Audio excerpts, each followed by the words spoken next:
Alright guys, welcome back to Valorant News. Huge day in the Valorant world yesterday with FaZe going down to Moist Moguls overnight in a crucial series for the qualification for the playoff tournament in the mid-season for the Challenger side. But also, Vanity revealing offers might be on the table to partner up with Ye again and join a new team together. Not guaranteed, but Vanity and Ye could be a duo coming to a team near you. Very much intrigued to your thoughts in the comments. Hit the like button if you enjoy. Subscribe if you are new as always. I'd greatly appreciate it. First of all, a Killjoy balance is in the works apparently. So this is not going to be a buff, right? I'm pretty convinced this is more than likely going to be a nerf. Killjoy has been rather strong lately and has definitely been, well, having increased adoption in the professional scene. And KJ is probably going to get nerfed coming relatively soon. So a balance patch is apparently coming just around the corner. Also an interesting announcement yesterday. This is came out of nowhere to me really, that ShahZaM is joining Shopify Rebellion as a content creator for them. Of course, he was 100 Thieves as their coach, then he was 100 Thieves as content. Now he's going to be on SR. It's a really strange turn of events here, to be honest, but it's cool to see.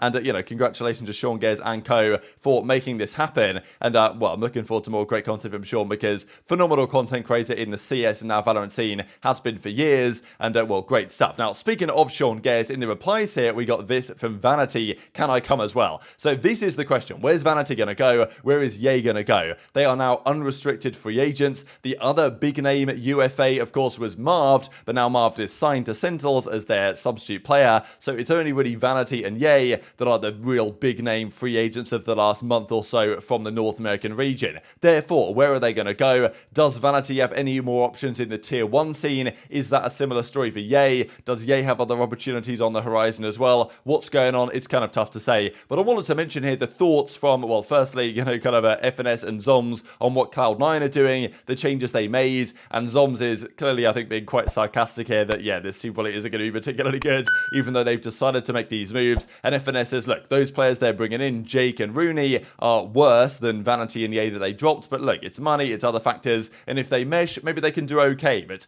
Cloud9 were honestly quite a promising team in a way. Of course, the lock-in event in Sao Paulo. They demolished Paper X. At least they took DRX to a map 3, although it wasn't a particularly competitive 2 maps that they lost in that series. But nonetheless, could they partner up somewhere? Vanity says they have potential offers on the table to do so. It's not guaranteed, but it could well happen that Vanity and Ye partner up sometime soon. Where is that? I don't know. Thoughts on the new C9 pickups? I mean, I don't know. They're definitely worse than the players they already had, but I can see that they're like trying to save money or whatever, so. But we'll see. I mean, if they mesh well, then they'll do well. Loud better. Yeah, well, I don't know who Ye is going to join now. Continue to struggle more than what up, Corzin? Did I see the new C9 roster? Yeah, I don't know who those people are, but I'm sure it's gonna work out great, because you know, why would they sign them if they're not amazing? Me and Ye were talking. Should I say this? I don't give a. Me and Ye still wanted to play together, and we were talking to some orgs. I think there's a chance, but I'm not sure how likely.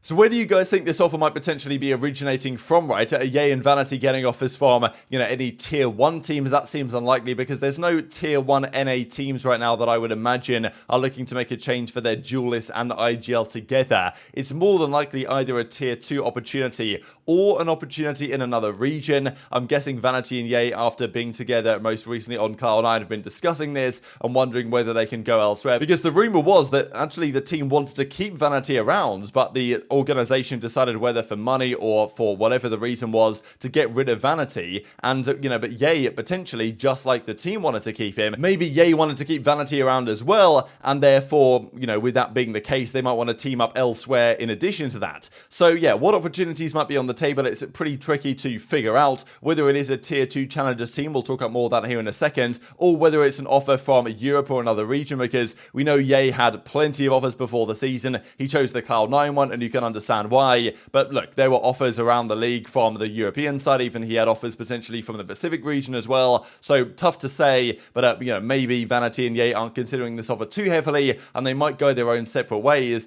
because I think that was the same story with Ye when the whole OpTic thing broke up, whether Ye was going to go with those guys to NRG, whether he was going to go elsewhere. He went his own path, hasn't really worked out, but maybe a partnership with Vanity could continue. Also, Tarek confirmed yesterday that applications are now live again for Pro City city. So, you know, more people are going to join. If you guys happen to be eligible, then feel free to get involved. But also, we've got to discuss the events of Tier 2 because, man, what a day and what a situation in Group A over there right now. So Group B is already set in stone, but Group A was crazy. So Mad Lions took down Team Or Esports in the ends. Close fought series went all the way to a Game 3, but Or Esports go 0-5 in Group B, and Mad Lions end up 1-4, so still none of them qualify. But down the line, it does at least give Mad Lions a better chance of being one of the 4 teams that makes it eventually through to the playoffs in that particular side of the bracket. However, then we got the big series, Moist Moguls against FaZe. Now, I know that Ludwig was getting roasted not long ago, as was Moist Critical, for picking the Moist Moguls, the former Breakthrough team, up, rather than getting the Turtle Troop guys that may or may not be better than this team. But still, in the end, they delivered a great result against FaZe. They played them game 1 here on Pearl, they got the victory, and they 2-0'd them pretty comfortably in the end on Lotus. A really impressive performance of Moist Moguls overall. And FaZe, man, I mean, it's got to be said with FaZe, there was some drama with FaZe before the season began, and people roasted them for not being particularly good, and they're certainly getting roasted now, right? Like, losing a series like this, such a crucial series as well, in pretty dominant fashion. Like, I don't know what FaZe are playing out there. Stock price is going down mega, not just on the actual market itself, but also, like, what people think of this particular team. So, game 1 went their way on Pearl. Game 2 was an absolute demolition job initially here on Lotus, and okay, FaZe made a few rounds comeback. Dicey got a quad to help them out, and Moist Moguls were trying to throw it away. There was a few rounds that they tried to, you know, like, somehow not win. Even the final one they did win, you guys will see here in a second, was a bit sketchy, but nonetheless, they got the job done over the line, and that's a 3-2 situation for Moist Moguls. They advanced successfully through to the mid-season playoff tournament. Good pick, good pick. Get ready, get ready. There you go, Thief. There you go, Thief. Push in. Push their in.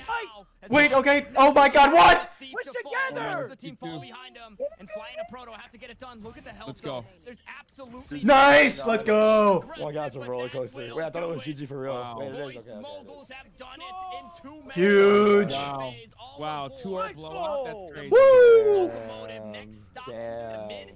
That's a fat one. Even better than previous round. Of course, some additional drama, the fact that Flyer was formerly on FaZe and now he's gone over to this Moist Moguls team, and as he says, you know, GG's well deserved, good luck, brother. And it's interesting, kind of nice reply here from Flyer. I mean, he does an absolute mega paragraph, but basically what he's trying to say is that last year, that when they decided to drop him from the team, they made the right call. It was a wake-up call for Flyer to push forward and be a better individual player mechanically and in a leadership aspect as well. And he says that, you know, he's now achieved that. So pretty interesting, right, that he reckons that had he not been dropped from FaZe, he wouldn't be the player that he is today, and having the ability to actually beat them in a massive series like that. So give some credit to FaZe in a way for giving him a bit of a wake-up call to such an extent that he can take them down in a crucial series. So yeah, the mid-season face-off is what it's called. That means Moist Moguls have qualified. Oxygen are now also qualified, but FaZe are not guaranteed to be gone. It depends on the Turtle Troop situation. Shopify is now eliminated based on the situation. Now, what I will say is that the rules here for the qualification are very confusing in terms of tiebreakers.